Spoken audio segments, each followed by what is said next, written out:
Bem-vindas e bem-vindos ao Manda Resumos. Hoje, episódio 12, e a gente vai mergulhar num assunto que, nossa, sempre cai em prova fiscal. Impostos e a repartição de competências aqui no Brasil. Temos um material bem completo, quase um guia de direito tributário, sabe?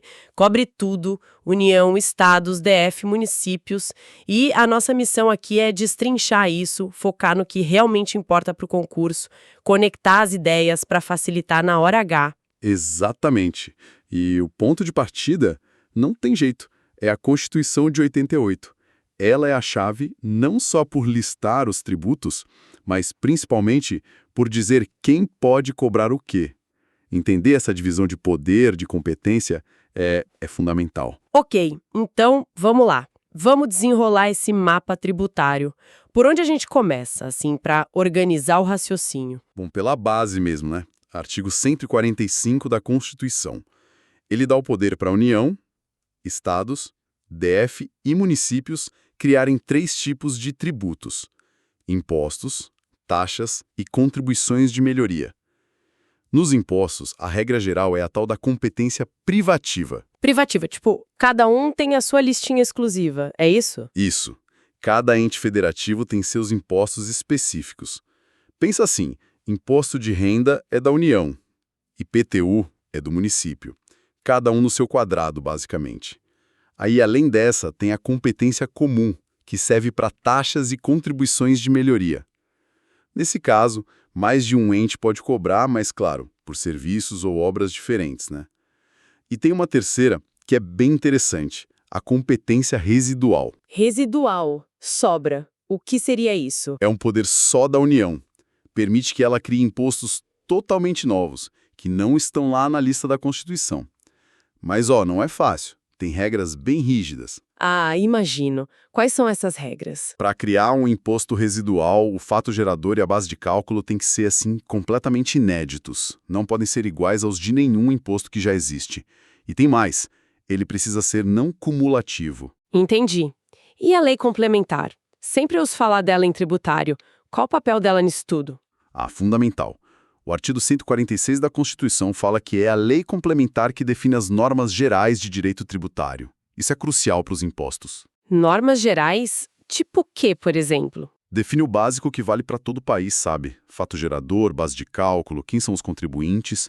Isso para os impostos que já estão previstos na Constituição. Essa lei complementar traz uma uniformidade, uma segurança e limita um pouco o poder de cada estado ou município. É uma garantia contra o tal do bis in idem, para evitar que o mesmo ente cobre 2 vezes o mesmo imposto sobre o mesmo fato. Entendi. Funciona como uma espécie de esqueleto nacional para os impostos, né? Bom, vamos começar então pela União, que tem a maior fatia desse bolo tributário, certo? O artigo 153 lista 7 impostos, mais essa competência residual que você mencionou. O primeiro que aparece é o Imposto de Importação, o II. Bem direto ao ponto. Entrou produto estrangeiro no Brasil, paga. Base de cálculo geralmente é o valor aduaneiro e o importador é quem paga. Mas o pulo do gato do II é a função dele, que é muito mais extrafiscal do que arrecadatória. Ele funciona como ferramenta de política comercial, sabe? Para proteger a indústria daqui ou controlar o que entra. Ah, por isso que o governo pode mexer nas alíquotas dele mais fácil? Exatamente. Por precisar dessa agilidade, o executivo pode alterar as alíquotas por decreto, sem precisar esperar o ano seguinte ou os 90 dias. É a clássica exceção aos princípios da anterioridade anual e nonagesimal. O II fura essa fila. Faz todo sentido, para poder reagir rápido ao comércio lá fora.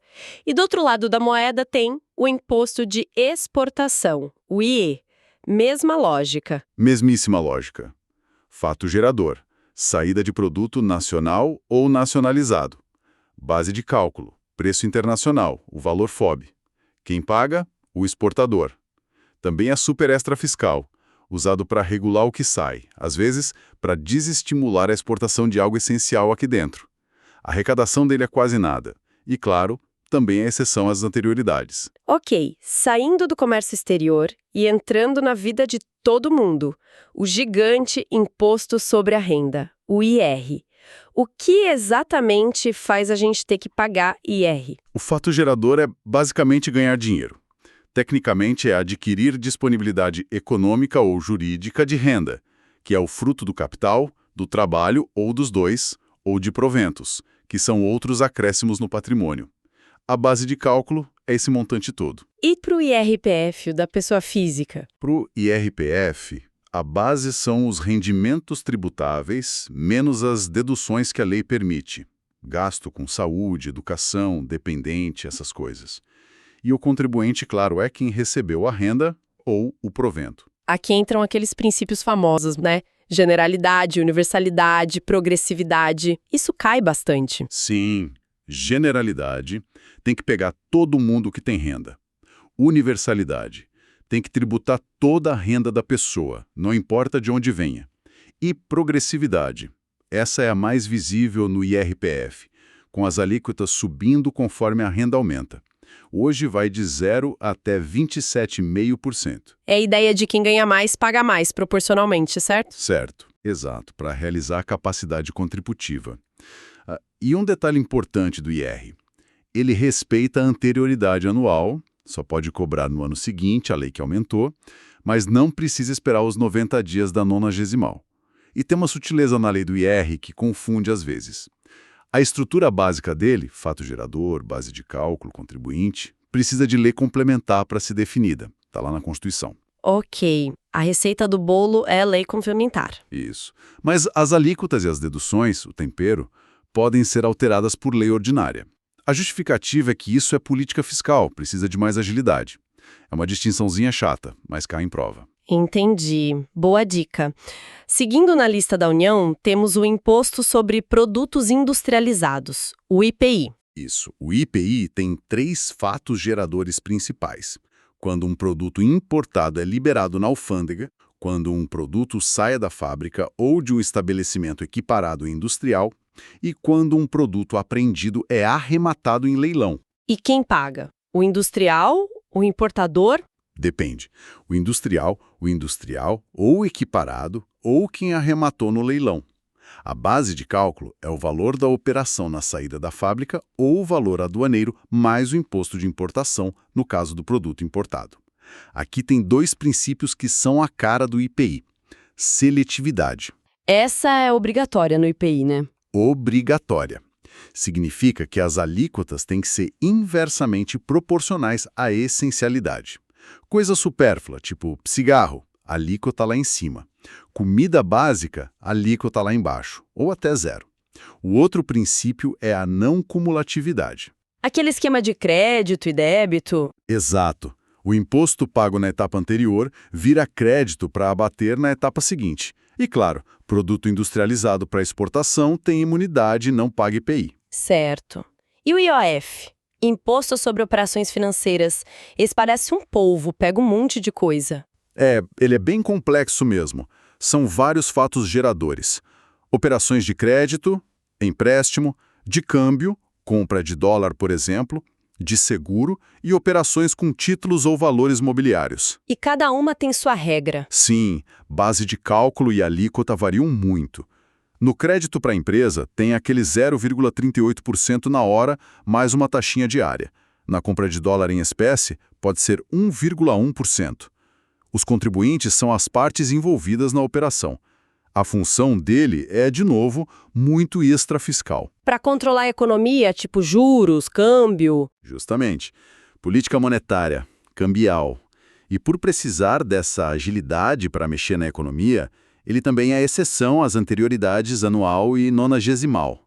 Pode mudar e valer na hora. Entendido. Mudando de ares, vamos para o campo.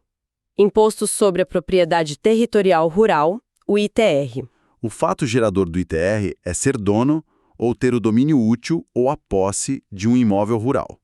E imóvel rural é aquele que fica fora da zona urbana definida pelo município. Esse fato acontece todo dia 1º de janeiro. E como calcula? Sobre o valor total da fazenda? Não exatamente. A base é o valor da terra nua tributável, o VTNT. É o valor de mercado só da terra mesmo, sem contar construção, plantação, benfeitoria. E também tira as áreas de preservação ambiental. Quem paga é o dono ou o possuidor. Esse também tem cara de ser mais para regular do que para arrecadar, né? Aquela história de combater latifúndio improdutivo. Exatamente. A função principal é extrafiscal, ligada à política agrária, a fazer a terra cumprir sua função social.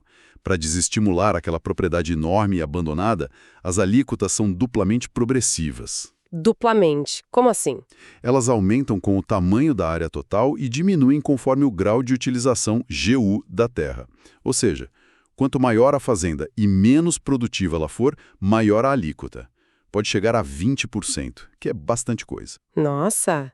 E aquele imposto que todo mundo fala, mas parece que não existe, o Imposto sobre Grandes Fortunas, o IGF. Ah, o IGF. Ele está lá, bonitinho, previsto no artigo 153, inciso 7º da Constituição. Só que ele é o exemplo perfeito de norma constitucional de eficácia limitada. Precisa de uma lei complementar para dizer como ele vai funcionar, quem paga sobre o quê. E essa lei nunca foi feita. Então ele existe na Constituição, mas não na prática. Exato. Não pode ser cobrado.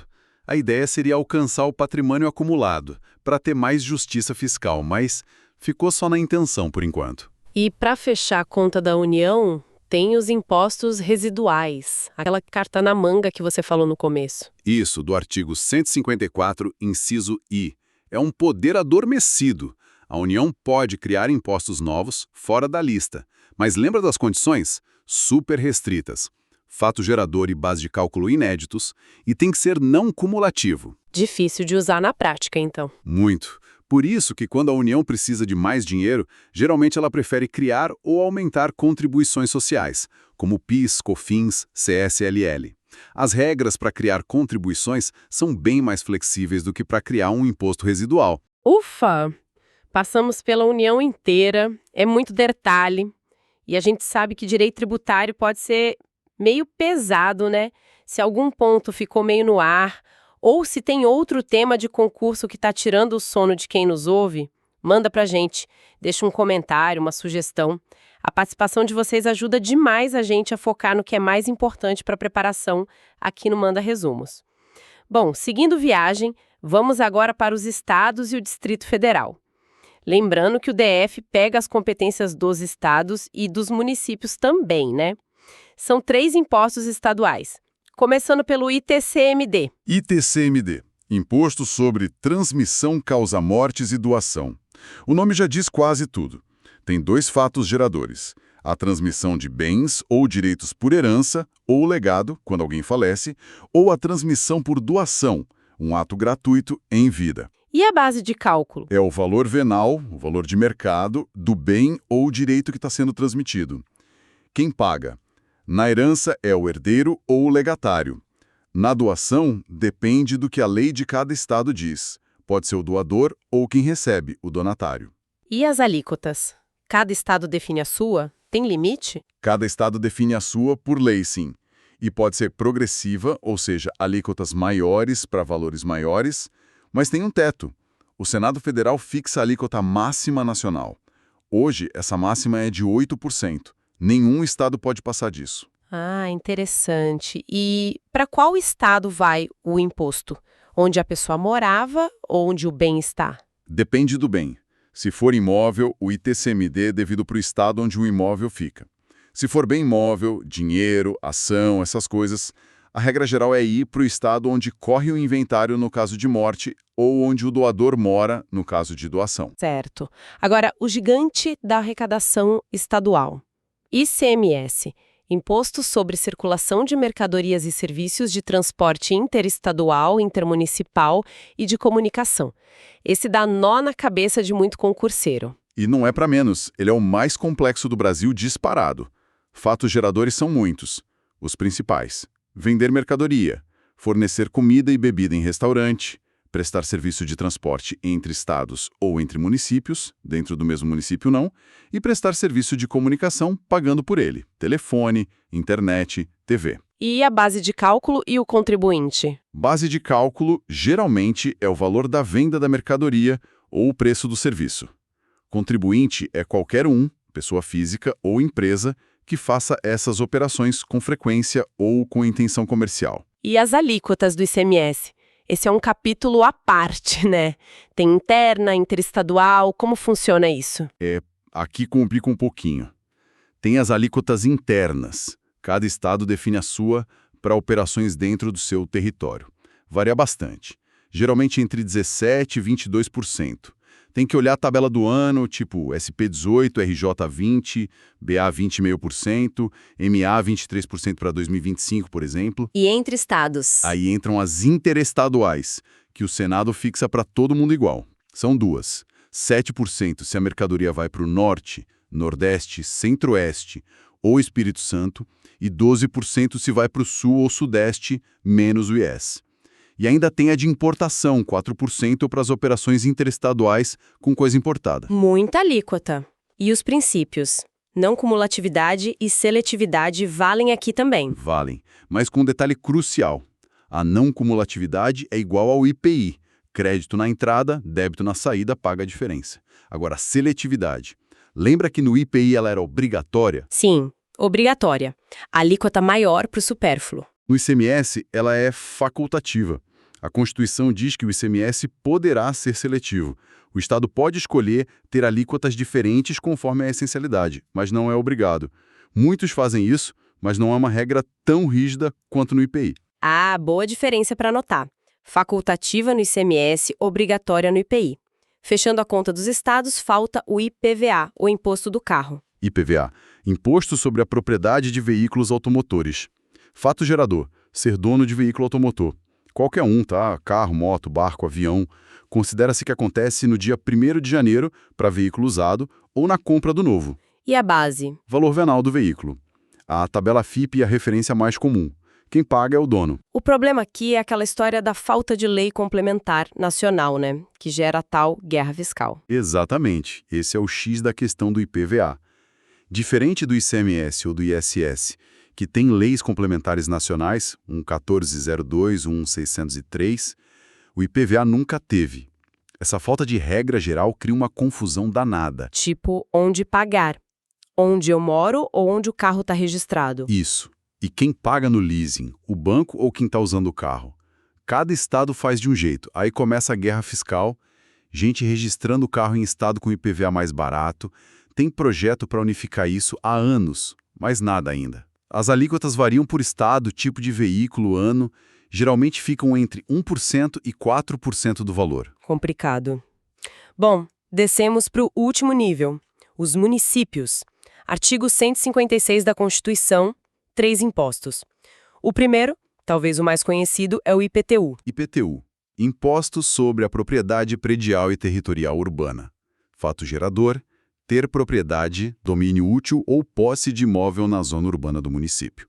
E para ser zona urbana, a lei exige os melhoramentos básicos: meio-fio, água, esgoto, luz, escola ou posto de saúde perto. E a base de cálculo? Valor venal do imóvel. Os municípios usam a Planta Genérica de Valores, a PGV, para definir isso.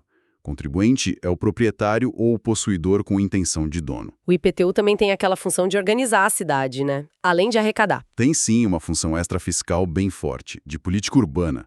A Constituição permite um monte de tipo de progressividade para ele. Progressividade. Tipo, quem tem imóvel mais caro paga mais. Isso. Pode ser progressivo pelo valor do imóvel. Pode ter alíquota diferente dependendo de onde o imóvel fica e para que ele é usado. Casa, comércio, indústria, terreno vazio e o mais interessante, progressividade no tempo. No tempo?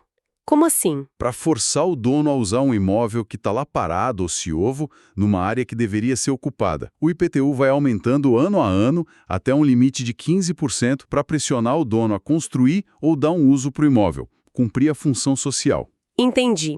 O segundo imposto municipal é o ITBI. Imposto sobre Transmissão Intervivos de Bens Imóveis. Intervivos, entre vivos. Bens imóveis, só sobre imóveis. E o ponto-chave? Sobre transmissões onerosas. Compra e venda, permuta, dação em pagamento, onde tem dinheiro ou troca envolvida. E quando ele é devido? Na assinatura do contrato. Opa, atenção aqui! Pega ratão de prova. O fato gerador do ITBI não é o contrato, é o registro da transferência lá no cartório de registro de imóveis. Só quando registra é que nasce a obrigação de pagar. A base de cálculo é o valor venal. E o STJ já decidiu, tema 1113, que esse valor é o da transação real, em condições de mercado. O município não pode inventar um valor de pauta ou usar o valor do IPTU automaticamente. Tem que ser o valor da negociação mesmo. Quem paga? Geralmente o comprador ou adquirente, mas a lei municipal que define. E a diferença crucial com o ITCMD dos estados. ITBI não pode ser progressivo, né? Perfeito. Súmula 656 do STF. É vedada a progressividade para o ITBI. A alíquota tem que ser a mesma para todo mundo naquele município, não importa o valor do imóvel. Então, para fixar, ITBI é municipal, oneroso, sobre imóveis, no registro, sem progressividade. ITCMD é estadual, gratuito, morte e doação, sobre qualquer bem, pode ter progressividade, até 8%. Ótima revisão. E para fechar os municipais, o ISS, Imposto sobre Serviços de Qualquer Natureza. ISS, ou ISSQN, fato gerador. Prestar algum serviço que esteja na lista e anexa à Lei Complementar 116/2003. É uma lista enorme. Essa lista é fechada, ou pode incluir coisa parecida. A regra é que a lista é taxativa, só vale o que está lá. Mas o STF já admitiu interpretação extensiva para alcançar serviços muito parecidos com os que estão escritos. A base de cálculo é o preço do serviço. Contribuinte, em regra, é quem presta o serviço, a empresa ou o autônomo, mas pode ter substituição tributária. Onde o cliente paga o imposto direto? Isso, o tomador do serviço retém e recolhe o ISS para o município. Ali prevê esses casos. E as alíquotas e o local de pagamento? Sempre dá dúvida isso no ISS. E onde paga? Onde a empresa fica ou onde o serviço foi feito? Regra geral. No município do estabelecimento do prestador, onde a empresa está sediada, digamos assim. Mas tem uma lista importante de exceções na própria LC 116. Para esses serviços da lista de exceção, o ISS é devido no local da prestação do serviço.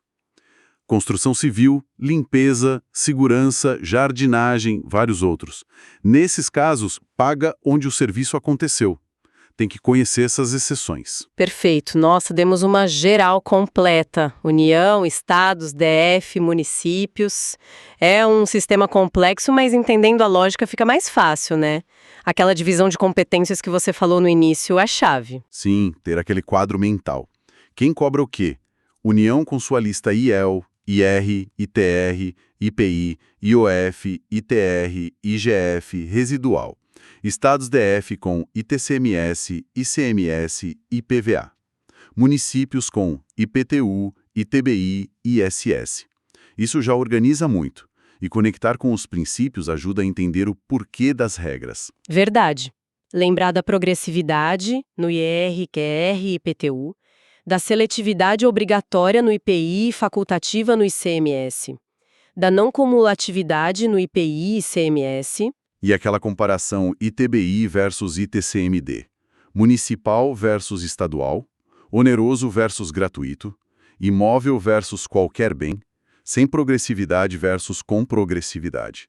Isso evita muita confusão na prova. E ter uma ideia das alíquotas, tipo as faixas do IRPF ou as interestaduais do ICMS, 4%, 7%, 12%, também não faz mal, né? Com certeza, pode ajudar em alguma questão mais prática. Ufa! Cobrimos muita coisa essencial sobre impostos e competências. Espero que essa nossa conversa detalhada ajude de verdade na preparação de quem está nos ouvindo. É isso, e a dica final é: não tentem só decorar.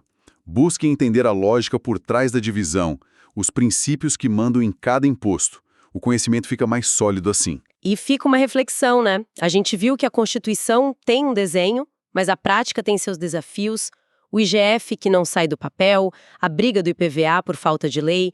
Como será que essas tensões e a busca por simplificar tudo, tipo a reforma tributária que está sempre em pauta, podem mudar o dia a dia de quem vai trabalhar com isso no futuro? Algo para a gente pensar. Bom, queremos agradecer demais a companhia de vocês neste 12º episódio do Manda Resumos. E não esqueçam, comentem, mandem dúvidas, peçam temas. A gente faz isso para ajudar na caminhada de vocês. Continuem ligados.